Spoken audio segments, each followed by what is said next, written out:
Gitu. Assalamualaikum warahmatullahi wabarakatuh. Saya sebagai ketua kumpulan bagi pembentangan perbezaan di antara worldview peradaban Islam dan Barat,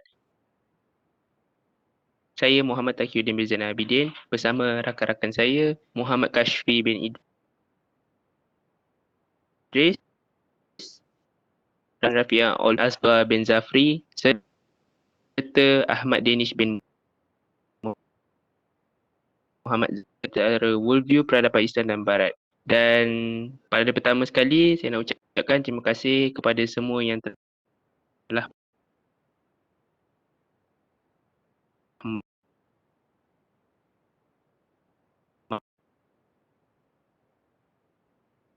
terus kepada Muhammad Hakimi Azbar bin Zafri untuk pembentangan yang pertama.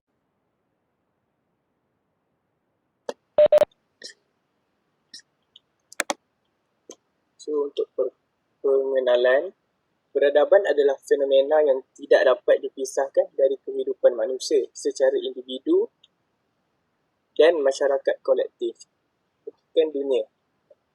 Kerana sejarah manusia adalah sejarah peradaban itu sendiri.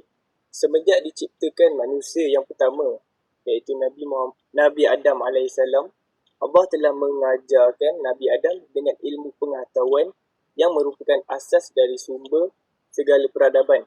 Kemudian diikuti dengan konflik penyelewengan Nabi Adam AS dan isterinya Hawa pada Allah SWT. Ini menunjukkan salah satu karakteristik peradaban manusia, sehingga mereka, Adam dan Hawa, diusir dari syurga kerana ketidaktaatan sekaligus balasan atas keingkarannya. Berkembangnya sebuah peradaban seiring dengan jalannya perkembangan zaman dan kehidupan manusia seperti peradaban Yunani, Mesir kuno, India, Parsi, Cina yang terkikis punah dengan datangnya peradaban Islam sehingga keruntuhan kerajaan Islam abad ke-17. Sehingga proses transformasi ilmu pengetahuan ke barat sangat gratis. Dengannya dapat melahirkan sebuah peradaban baru yang diketahui sebagai era pencerahan barat serta peradaban barat. Pergantian peradaban juga menggantikan sebuah konsep dari peradaban itu sendiri yang menentukan sebuah pandangan hidup, worldview dari sebuah peradaban. Seperti peradaban Yunani, sebelum Islam memiliki konsep serta pandangan hidup yang berbeza dengan peradaban yang dibawa oleh Islam. Walaupun ada sebahagian yang diambil oleh umat Islam untuk dijadikan sandaran dalam ilmu pengetahuan seperti di bidang falsafah, pembangunan infrastruktur dan lain-lain. Tetapi itu semua dimasukkan dalam konsep atau framework Islam yang begitu juga munculnya peradaban barat yang tidak terlepas dari hasil curian dari peradaban Islam. Tetapi mereka memiliki konsep serta pandangan hidup yang berbeza. Substansi dan peradaban Islam dimasukkan dalam konsep mereka yang sesuai untuk pandangan hidup mereka. So kita teruskan dengan isi yang seterusnya.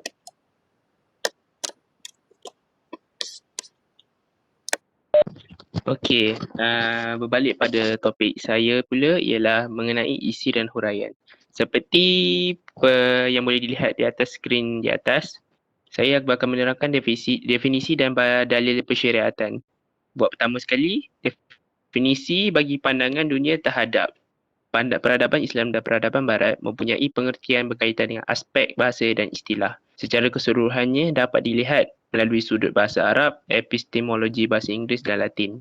Dalam konteks ini juga sesuai dengan Islam dan peradaban Barat mempunyai suatu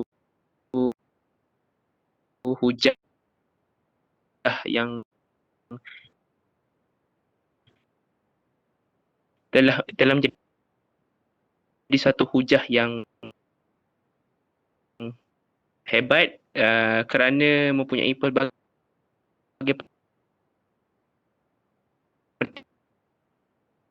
hikayat mengenai ini berkaitan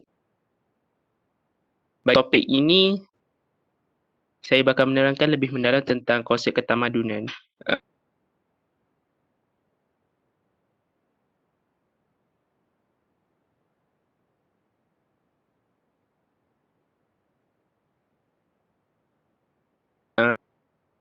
Negara ataupun negeri-negeri yang berkaitan telah menerima peradaban Islam secara terbuka dan mengakui bahawa peradaban Islam mempunyai satu tamadun yang hebat sejak dahulu kala lagi. Seperti yang kita boleh lihat, aspek yang ditekankan dalam ketamadunan Islam ialah mempunyai konsep kekeluargaan, pembelajaran, dari segi pengajian, termasuk juga dari segi keagamaan. Yang penting sekali, ia diterapkan melalui keagamaan kerana kehidupan peradaban Islam diterapkan melalui panduan Al-Quran, di mana Al-Quran diturunkan oleh Allah Subhanahu Wa Taala bagi panduan hidup manusia di seluruh dunia. Bagi mereka yang memasuki Islam, mereka mengetahui bahawa tujuan untuk mereka hidup adalah dengan bertakwa kepada Allah dan menjadi hamba yang taat. Seperti yang kita boleh kaitkan dengan ciri-ciri pula, ciri-ciri pelbagai peradaban Islam boleh dikaitkan dengan aspek keharmonian serta kesejahteraan sesebuah tamadun. Antaranya ialah Rabbani, dimaksudkan sebagai konsep ketuhanan. Perincian dari maksud Rabbani juga berlandaskan nilai-nilai keagamaan dan ketuhanan di mana sumber-sumber dan matlamat tujuan hidup manusia adalah berlandaskan Al-Quran yang ditetapkan oleh Allah Subhanahu Wa Taala. Seperti yang kita boleh lihat, dalam hadis riwayat Al-Bukhari nombor 4487 telah diterapkan bahawa pertimbangan yang adil itu memberikan hak kepada mereka yang berhak tanpa melampau dan berkurang. Islam ini mudah, tidak terlalu lebih, tidak terlalu berkurang. Ianya berkonsepkan kesederhanaan. Kerana Islam juga sesuatu agama yang indah yang sesuai untuk diterapkan oleh semua manusia di muka bumi. Sungguh pun begitu, terdapat beberapa tokoh tokoh peradaban barat memberi pandangan bahawa peradaban Islam ni dianggap sebagai komunis. Bukan komunis, dianggap sebagai sebagai penjahat ataupun sebagai satu tamadun yang tidak berasas kerana mereka mempunyai sesetengah daripada puak Arab juga dikaitkan dengan keganasan dan tidak berperi kemanusiaan. Walau bagaimanapun, menurut konsep tersebut, ia tidaklah dikaitkan dengan hujah yang kuat kerana mereka memandang benda itu sebagai benda yang tidak terperinci atau secara tidak berasas. So, makakan peradaban barat juga mempunyai ciri-ciri yang tidak elok untuk diikuti. Mereka tidak berkonsepkan ketuhanan ataupun keagamaan. Mereka lebih kepada konsep dari segi penghidupan. Tetapi mereka telah dipesong dengan agama mereka yang dikaitkan bahawa kehidupan mereka tersebut lebih kepada sosialisme. Kehidupan mereka seperti bersosial, bebas tanpa sebarang ketamadunan mereka yang menyebabkan semua orang di peradaban barat tersebut mempunyai seks bebas. Terdapat mereka yang minum arak, sedangkan dalam kitab Bible juga telah menerangkan bahawa mereka dilarang minum arak. Bagaimana mereka menerapkan konsep tersebut dalam keagamaan dan kehidupan mereka? Maka itu telah menunjukkan bahawa bukti itu menjadi bukti yang kuat bahawa agama mereka tidaklah menjadi satu konsep ketamadunan yang bagus dan berasas. Okey, melihat kepada kali ini pula, saya akan menerangkan satu surah dalam surah Al-Baqarah ayat 286. Allah tidak memberati seseorang melainkan terdaya olehnya, maka ia mendapat pahala kebaikan yang diusahakannya dan ia juga menanggung dosa kejahatan yang diusahakannya. Allah telah berjanji bahawa mereka yang melakukan dosa bakal mendapatkan balasan dan mendapatkan dosa serta ditempatkan di neraka. Bagi orang yang melakukan pahala, maka mereka ditempatkan di syurga. So dalam konteks ini, saya nak katakan tidak semua manusia itu jahat, tidak semua manusia itu baik. Mereka juga telah diterapkan dengan pelbagai keagamaan. Hanya mereka yang mengetahui kebenaran agama tersebut. Dan akhir sekali yang saya boleh terangkan untuk surah Ar-Rum ayat 30 yang berbunyi, maka hadapkanlah dirimu yakni engkau dan pengikut-pengikutmu wahai Muhammad ke arah agama yang jauh dari kesesatan, yakni turutlah terus agama Allah, iaitu agama yang Allah menciptakan manusia yang jauh, yang keadaan tersedia dari semula jadinya untuk menerimanya, tidaklah patut ada sebarang perubahan pada ciptaan Allah itu. Itulah agama yang lurus, yakni agama yang tidak manusia banyak mengetahui. Di sini kita boleh lihat, tidak semua yang mengamalkan konsep kehidupan Islam ataupun menganut agama Islam. Kerana apa? Kerana mereka tidak mempercayai agama tersebut dan tidak diterangkan secara jelas. Walaupun Al-Quran telah diturunkan kepada seluruh umat manusia di muka bumi ini untuk dijadikan panduan. So, apa yang saya boleh terangkan kat sini, ketamadunan Islam adalah satu tamadun yang hebat dan berasas secara ilmiah dan lahiriah. Diterapkan juga dari segi konsep kekeluargaan, dari segi pembelajaran, pembangunan, pemodenan serta juga kemajuan yang amat yang dirancang secara khusus. Maka dengan itu saya berharap apa yang saya sampaikan ini dapat memberi manfaat dan memberi kebaikan kepada semua. So saya harap apa yang saya terangkan ini dapat diterangkan dengan jelas, insyaAllah. Maka kita sampaikan seterusnya kepada orang yang seterusnya.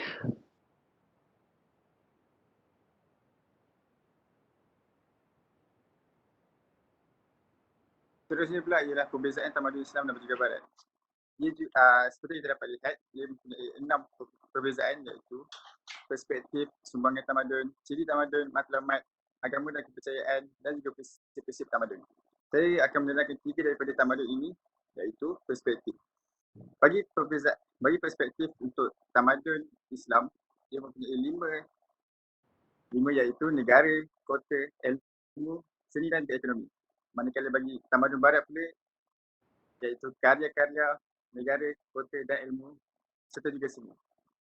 Seterusnya ialah ciri tamadun. Tamadun Islam berkembang selaras dengan acuan Al-Quran serta sunnah, di mana tamadun terhasil melalui umat Islam yang berlandaskan panduan ilahi sebagai petunjuk kehidupan mereka. Manakala bagi ciri tamadun bagi Barat pula ialah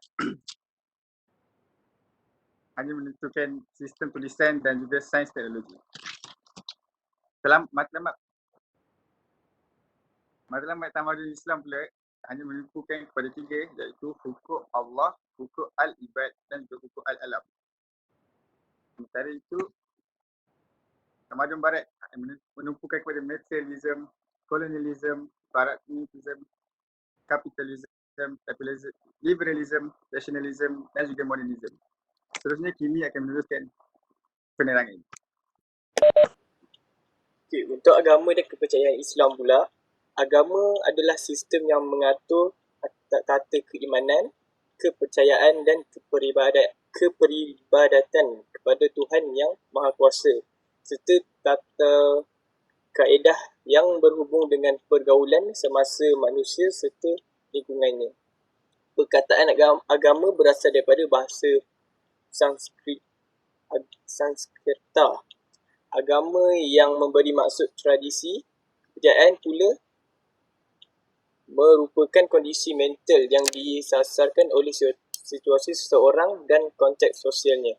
So, untuk agama dan kepercayaan Barat pula, masyarakat Rom mempunyai kuasa luar biasa mempengaruhi kehidupan mereka. Perayaan orang Rom pula mengikut setiap bulan dalam kalender. Orang Rom percaya kepada banyak Tuhan dan menghubungkan Tuhan-Tuhan tersebut dengan alam semula jadi. Agama orang Rom tidak menitik beratkan kehidupan semula jadi. Agama orang Rom tidak menitikkan kehidupan masa hadapan. Ia di sebaliknya berhubung rapat dengan pertanian, iaitu pengeluaran yang banyak dan tentang kebajikan rumah tangga dan keluarga. Perayaan orang Rom yang memuja Tuhan yang berkaitan dengan bulan-bulan tertentu adalah contohnya pada bulan Februari, mereka bertemu di sempadan Termini untuk memperingati semangat Termini. Untuk bulan April pula, mereka memperingati Canes kerana menyuburkan jagung. Dan yang terakhir pada bulan Julai, ucara flora, lelaki dan wanita dikalungkan bunga. Ia juga adalah musim menuai. So untuk kita move kepada prinsip-prinsip tamadun. Untuk prinsip-prinsip tamadun Islam, dia lebih kepada memelihara agama, memelihara nyawa, harta benda, maruah dan keturunan dan akal fikiran. So untuk prinsip-prinsip tamadun barat pula, mereka lebih kepada membina atas ideologi naturalistik. Yang kedua pula, aspek kerohanian tidak penting. Mereka lebih mementingkan harta benda dan lahir banyak khayalan, imajinasi, ideologi dan hasrat manusia. So mereka ni lebih dikuasai oleh hawa nafsu. So untuk sumbangan tamadun Islam pula, untuk tamadun Islam, akidah Islam membebaskan manusia dari sebarang bentuk perhambaan dan menyembah selain Allah SWT. Untuk sosial pula, memperkenalkan prinsip keadilan, persamaan, kehormatan dan kemuliaan insan dalam aspek sosial. So untuk ekonomi, sistem ekonomi berteraskan keadilan, mengharamkan riba dan segala bentuk penindasan. Untuk politik pula, memperkenalkan sistem pemerintahan menentang kezaliman dan prinsip keadilan serta amanah. So untuk yang terakhir, sumber untuk tamadun barat. Mereka lebih kepada logik akal, percaya kepada yang dapat dilihat oleh panca indera dan kebendaan, maksudnya lebih kepada hawa nafsu. So kita teruskan dengan slide yang seterusnya.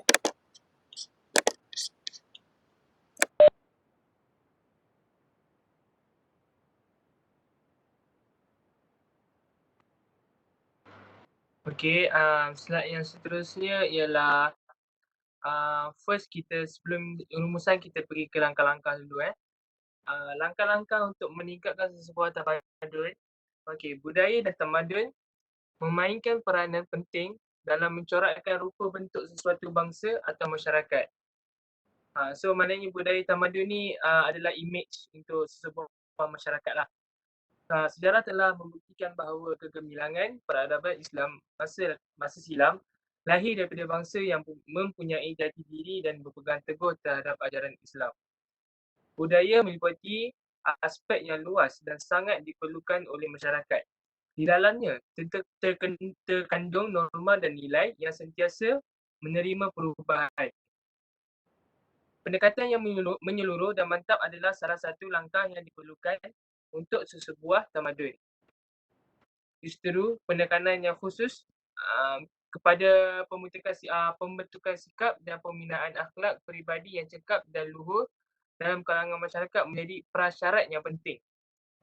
Pembentukan sikap dan pembentukan akhlak tersebut akan menjamin masyarakat dapat berperanan secara efektif, mampu bersaing dan menjadi penentu kepada kejayaan sesebuah tamadun secara berterusan. Langkah membina negara maju dan sejahtera adalah dengan mewujudkan kestabilan politik, ekonomi dan sosial. Kestabilan juga dapat dicapai dengan melaksanakan program ekonomi dan program sosial merentasi kawasan serta latar belakang kehidupan rakyat. Membina ekonomi berasaskan pengetahuan dapat diwujudkan dengan cara memberi perhatian serius terhadap usaha yang bertujuan meningkatkan produktiviti, kreativiti dan inovasi serta fokus kepada bidang yang mempunyai daya saing yang lebih kuat. Itu adalah salah satu langkah-langkah untuk meningkatkan sesebuah tamadun. Seterusnya kita pergi kepada rumusan. Rumusan untuk kajian kes yang kami telah kaji ialah rumusan yang dapat dibuat daripada perbezaan tersebut itu adalah tamadun Islam dan juga Barat dapat wujud bersama kalau orang Barat dapat berusaha untuk memahami Islam dan umatnya. Namun begitu, ini sangatlah susah untuk mencapainya kerana orang Barat ni tidak pernah buat dengan ikhlas hati. So situasi ini berlaku kerana dari persepsi orang Barat terhadap Islam ialah satu ancaman kepada mereka semua. Ibaratkan orang Islam ni adalah teroris. Lebih kurang begitulah, pengganas lah. So diorang tak tak sukalah kepada orang Islam. So disebabkan itu mereka selalu memburuk-burukkan dan mengutuk orang Islam dengan memasuk orang Islam untuk tunduk kepada cara dan penyampaian daripada mereka. Bukan itu sahaja, malah muncul pula puak Islam liberal yang menganggap Islam ini adalah kolot, dogmatik dan literal, kesan daripada pengaruhan puak orientalis. Hal ini secara tidak langsung telah membantu orang Barat untuk mendayakan misi mereka untuk mensekularisasikan fahaman umat Islam. Maknanya orang puak liberal ni telah mendayakan orang Barat untuk nak memburuk-burukkan lagi lah umat Islam. Tapi yang paling membimbangkan umat Islam adalah jika sekularisasi ini, jika pemburukan ini adalah menjadi satu catatan sejarah, maknanya benda ini akan jadi nyata betul. Ya, maknanya sejarah yang tidak mampu untuk memutarkan balik semula. So bila benda ni dah jadi, kita dah tak boleh putarkan balik masa lah.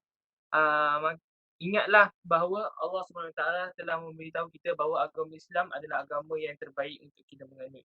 Dan ini telah tertera dalam ayat Al-Quran.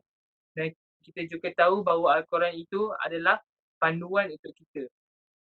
So seterusnya, saya akan bagi kepada presenter yang seterusnya. Terima kasih.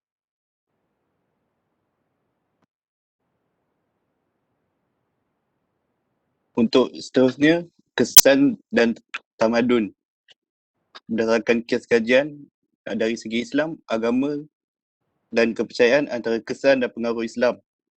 Sebahagian masyarakat telah meninggalkan ajaran agama Hindu, Buddha dan mempercayai tahyul dan khurafat, iaitu kepercayaan animisme. Serta Hindu, Buddha digantikan dengan akidah tauhid setelah adanya Islam. Islam juga telah hapuskan kepercayaan sinkretisme Hindu, Buddha, Hyang. Mereka percaya kepada konsep ketuhanan, menghormati antara manusia dan menitik beratkan soal persamaan taraf. Cara kehidupan mereka juga telah berubah kepada cara hidup beragama dengan mengamalkan menghayati ajaran Islam dalam kehidupan mereka. Kepercayaan dan agama merupakan dua aspek sosial yang agak sukar untuk dipisahkan kerana sebahagian besar daripada kepercayaan termasuk dalam agama. Masyarakat dunia mempercayai animisme pada peringkat permulaan. Dalam kepercayaan ini, mereka menganggap benda-benda mempunyai semangat dan kuasa gaib seperti batu-batu, sungai, pokok-pokok dan fenomena alam yang lain. Seperti yang kita dapat lihat daripada falsafah di masa lampau, mereka mengatakan kuasa gaib itu disifatkan sebagai hantu, jembalang atau jin yang menjadi penunggu objek, di mana mereka mempercayai ada roh-roh yang akan menunggu mereka dalam pokok, sungai dan sebagainya.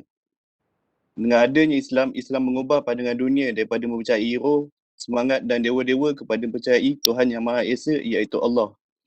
Percaya adanya nabi-nabi, rasul-rasul, malaikat dan kitab suci. Dalam kepercayaan, rakyat terdapat anggapan bahawa roh orang yang telah mati boleh masuk ke dalam tubuh binatang, misalnya suku Nias. Di sebuah pulau yang terletak di barat Sumatera, mempercayai seekor tikus yang keluar masuk rumah diangkat sebagai roh daripada orang yang telah mati beranak.